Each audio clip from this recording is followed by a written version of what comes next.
Bienvenue à tous et à toutes, l'invité du jour, c'est maintenant.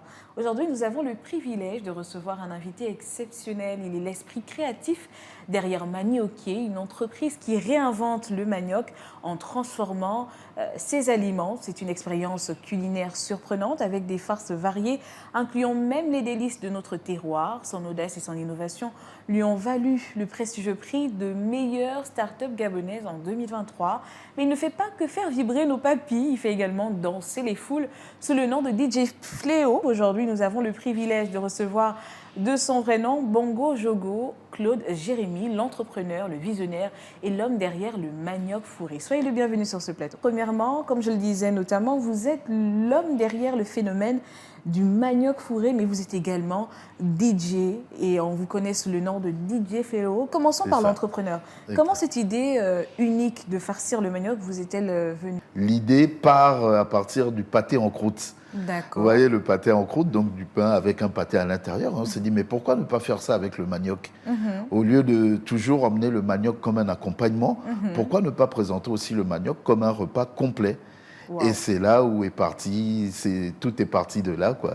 Voilà. Ça a été vraiment l'idée qui a tout déclenché. Et tout est né de là. Voilà. Très, très bien. Alors, le manioc, c'est un aliment de base au Gabon. Transformer et moderniser un produit aussi traditionnel demande tout de même une sacrée audace.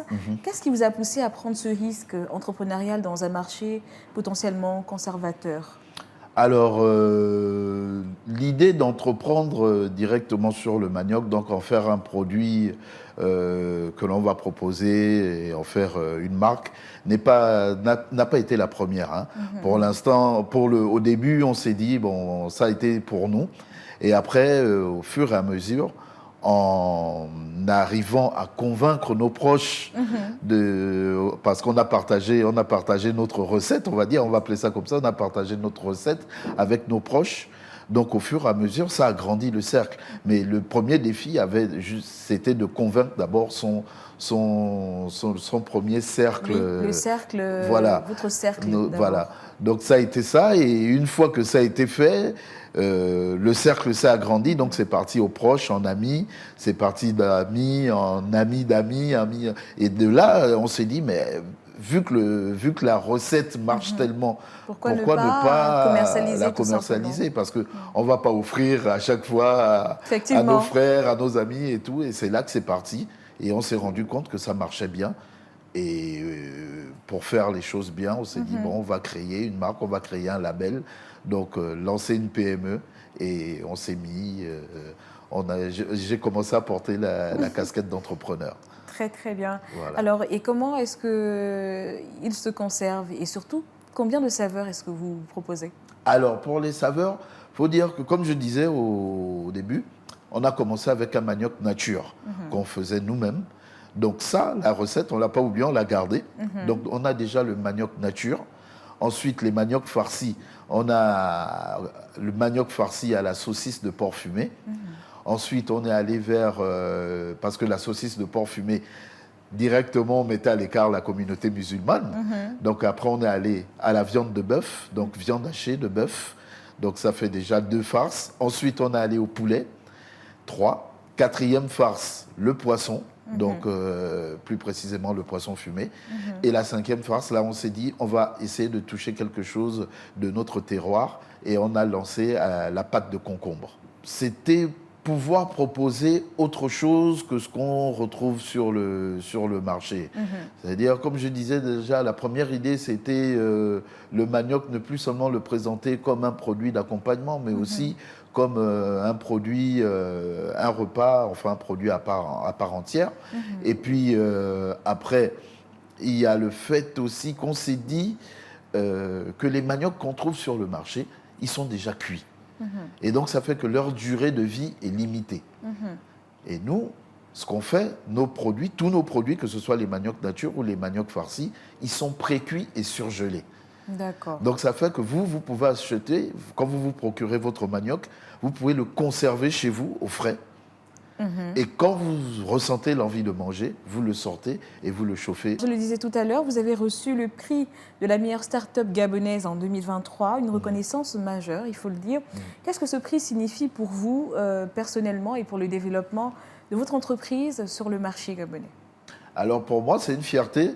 C'est une fierté déjà d'être reconnu localement.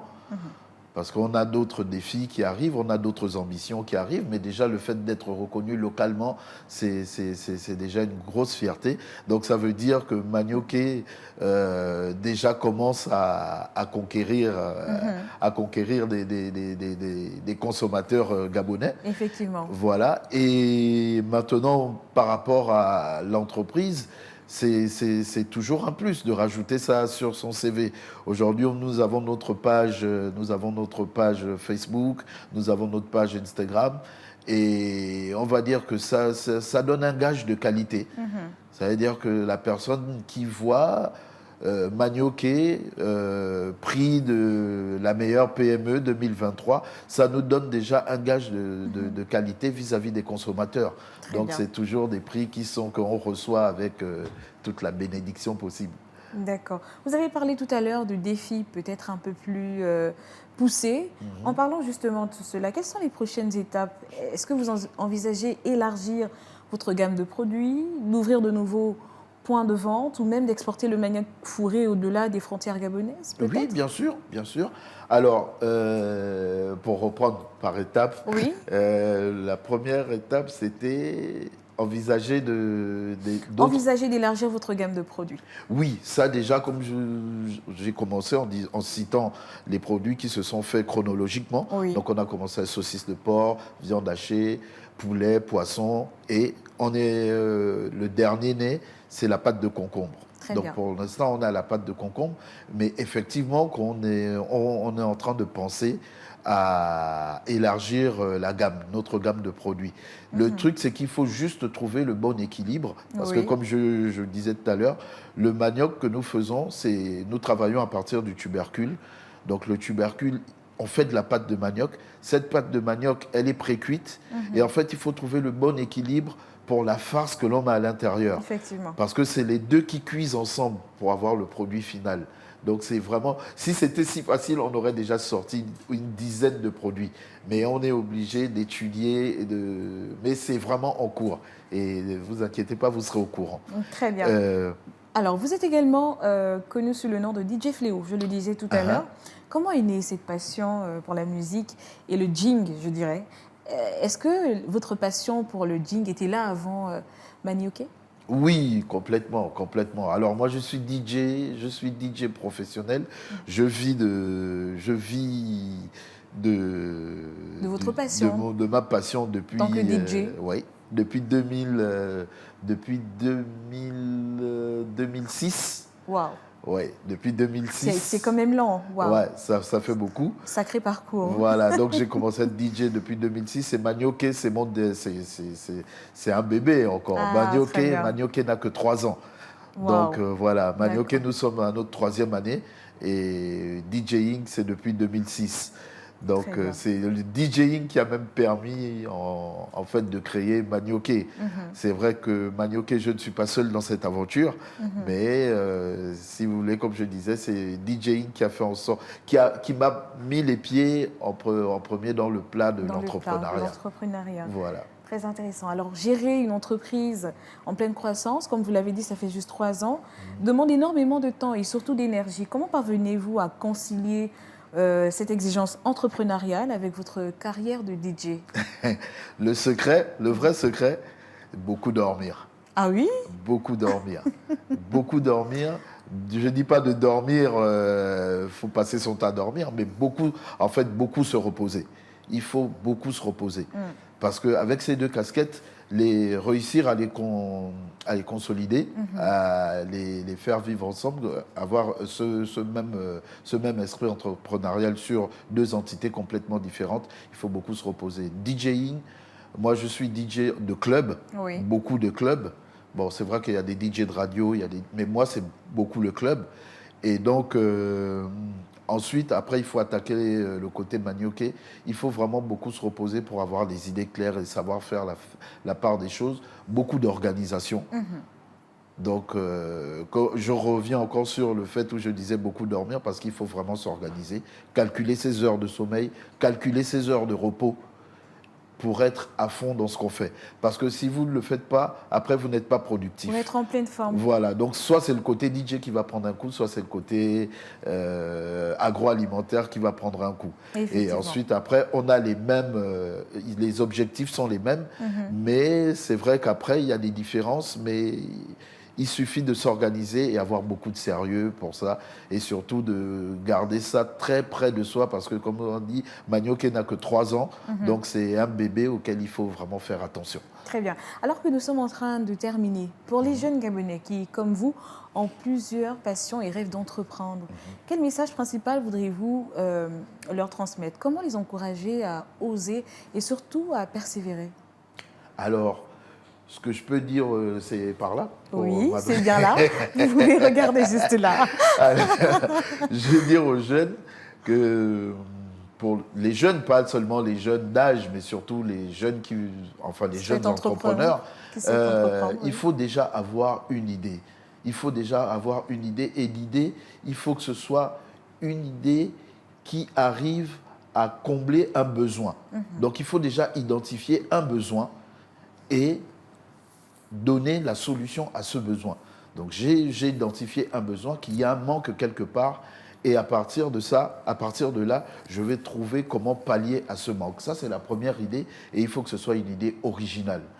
À partir de là, quand vous avez ça, il faut mettre toutes les armes de votre côté pour pouvoir le réaliser. C'est compliqué, c'est dur de convaincre, mais par rapport à mon expérience, comme je dis, essayez d'abord de convaincre votre proche, votre premier cercle le plus proche. Une fois qu'eux, ils sont conquis, il n'y a pas de raison que vous n'arrivez pas à convaincre d'autres personnes qui sont en dehors de ce cercle. Mais si vous avez une idée et déjà vos proches n'y croient pas, dites-vous bien qu'il y a un souci. Ne faites pas les têtus en vous disant non, c'est le bon créneau. Non. L'entrepreneuriat, il faut convaincre les gens. On est là pour convaincre les gens, on est là pour susciter l'intérêt et déclencher le processus d'achat. Et ça, si vos proches déjà n'arrivent pas à vous faire confiance dessus, ce n'est pas la peine de vous lancer. Remettez-vous en question, trouvez le bon filon, et une fois que vous l'avez, lancez-vous. Lancez-vous une fois que vous l'avez. N'hésitez pas, parce qu'au bout souvent du tunnel, on va dire, il y a la lumière. Et voilà, c'est la fin de notre émission. Merci d'être passé sur notre plateau. Merci à vous. C'était un plaisir de vous recevoir. Un plaisir partagé. Alors, chers téléspectateurs, comme je le disais, nous sommes au terme de notre émission inspirante avec Bongo Diogo Claude Jérémy, l'entrepreneur derrière le manioc fourré. Son parcours est la preuve vivante qu'avec de l'audace, de l'innovation et une passion inébranlable, on peut transformer des idées originales en de véritables succès entrepreneuriaux, même en jonglant avec des univers aussi différents que la gastronomie et la musique. Pour clôturer cette émission, je vous laisse avec ces mots qui, je l'espère, résonneront en chacun de vous et qui résument bien la philosophie de notre invité. La vie est un plat que l'on compose soi-même. N'ayez pas peur d'y ajouter des saveurs inattendues, de mixer les genres et de faire danser vos passions pour créer votre propre mélodie du succès. C'est la fin de notre émission. On se dit à très vite pour un nouveau numéro de l'invité du jour. En attendant, bonne suite de programme sur Gabon 24.